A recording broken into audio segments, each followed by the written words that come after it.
You can make a completely irrational decision and still feel like you're being perfectly logical. That's one of the uncomfortable ideas behind Thinking Fast and Slow by Daniel Kahneman. Your mind doesn't always sit down, examine the evidence, compare the options, and then reach a conclusion. Most of the time, it gets there first. And then your reasoning shows up afterward to explain why that conclusion must have been right. That sounds harmless until you realize how many decisions this affects. Who you trust, what you buy, who you blame, how confident you feel about a prediction, even how you remember your own past. Here's a simple example. Imagine I ask you, which is more likely to be true? A restaurant with a 4-star rating from 2,000 people, or a restaurant with a 5-star rating from 12 people? The 5-star restaurant immediately feels better, cleaner, more impressive, more trustworthy. But the number of reviews changes the picture completely. Your first reaction doesn't wait for a statistical analysis. It just sees 5 stars and jumps to a conclusion. That's the kind of mental shortcut Kahneman spent decades studying. And here's where the book gets interesting. Kahneman describes 2 different ways your mind processes information. He calls them System 1 and System 2. System 1 is fast, automatic, intuitive. It recognizes a familiar face. It understands a simple sentence. It reacts when something suddenly moves toward you.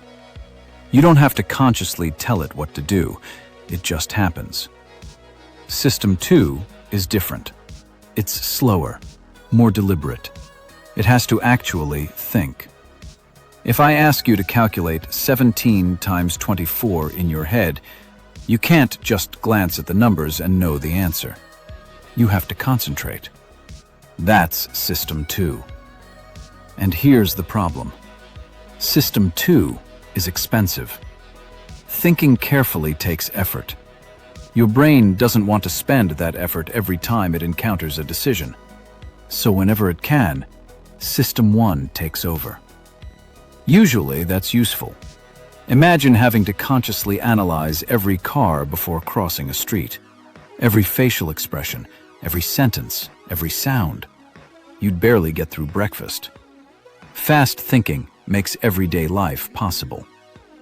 The problem begins when the shortcut is wrong, but still feels completely convincing. That's why intelligence doesn't automatically protect you from bad decisions. A smart person can build an extremely sophisticated explanation for a conclusion that was wrong from the beginning. In fact, being good at reasoning can sometimes make the problem worse, because now you have a better tool for defending your first impression. You don't necessarily become less biased. You can simply become better at explaining the bias. This is one reason confidence can be misleading. When someone speaks with certainty, our minds often interpret that confidence as evidence. But confidence and accuracy aren't the same thing.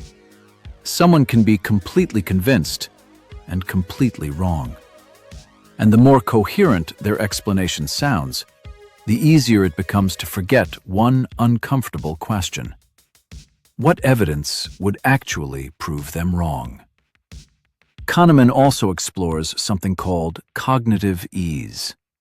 When information feels familiar, simple, and easy to process, we tend to accept it more readily.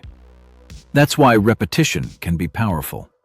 Hear an idea once, you might question it. Hear the same idea repeatedly, and eventually it can start feeling true simply because it feels familiar. Your brain confuses easy to process with safe to believe. Those aren't the same thing. This creates a strange situation. You can know that humans are biased, know the specific biases, and still fall for them yourself. Knowing the rules doesn't automatically switch off System 1.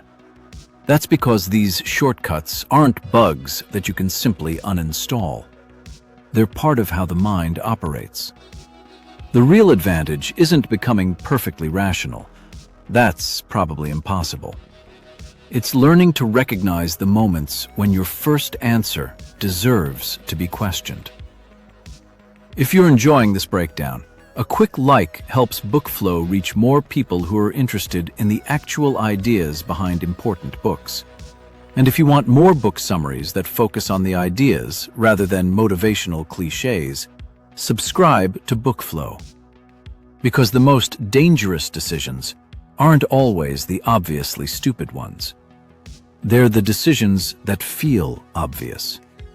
And that's where Kahneman's second system becomes important. Because sometimes, the smartest thing your brain can do is stop trusting its first answer. Here's the uncomfortable part. You can't simply tell yourself, "I'll think more carefully next time." Because the mind doesn't announce when it's making a mistake. It usually feels completely normal. That's what makes cognitive biases so difficult to notice. Take anchoring. Suppose someone asks you, "Is the tallest tree in the world taller than 1,000 feet?" Then they ask, "How tall do you think the tallest tree actually is?" Even if you know almost nothing about trees, that first number can influence your estimate. Now imagine the first number was 100 feet instead. Your answer would probably change. The strange part? You know the number was arbitrary, and it can still pull your judgment toward it. That's an anchor. Anchors appear everywhere. A product is originally listed at $200, then reduced to $120. Suddenly, $120 feels like a bargain. But what if the product was never worth $200? The original number changed your perception of the second one.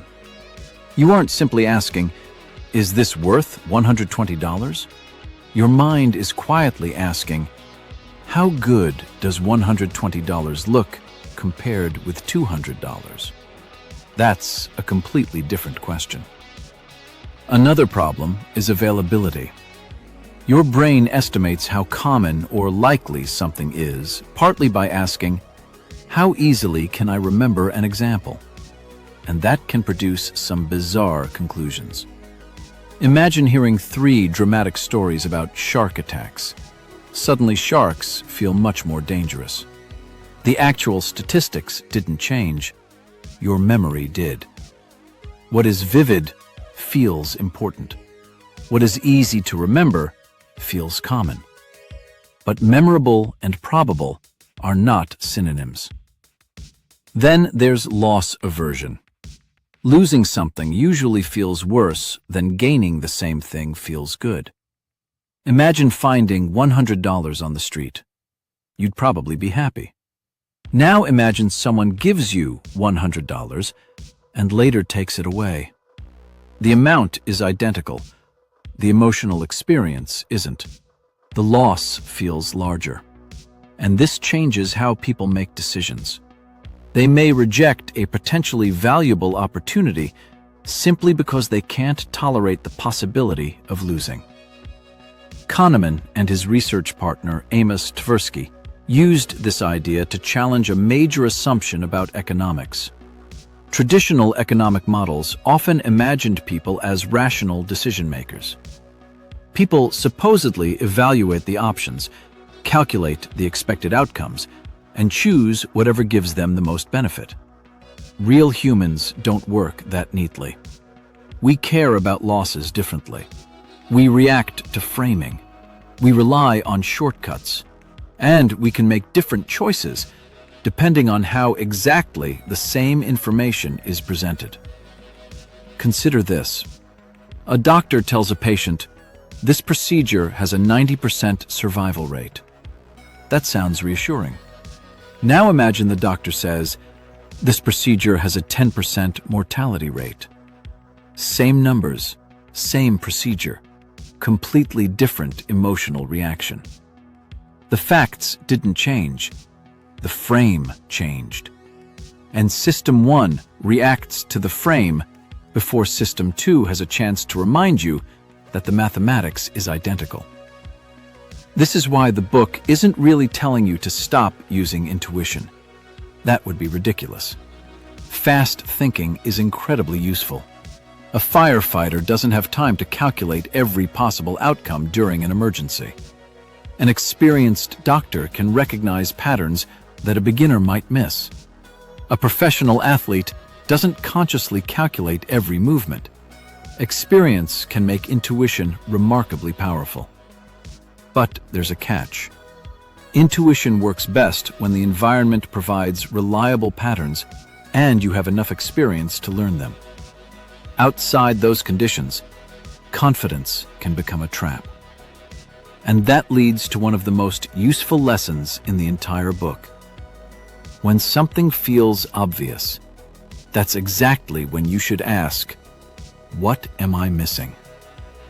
Not every decision needs deep analysis, but important decisions deserve a pause, especially when you're angry, excited, afraid, overconfident, or emotionally attached to the answer you already want. Those are the moments when System 1 has the strongest grip. You don't need to become a perfectly rational person. You probably can't. The point is to become better at noticing when your mind is taking a shortcut and recognizing when that shortcut could actually cost you. Because sometimes the smartest decision isn't finding a better answer. It's realizing your first answer might be wrong.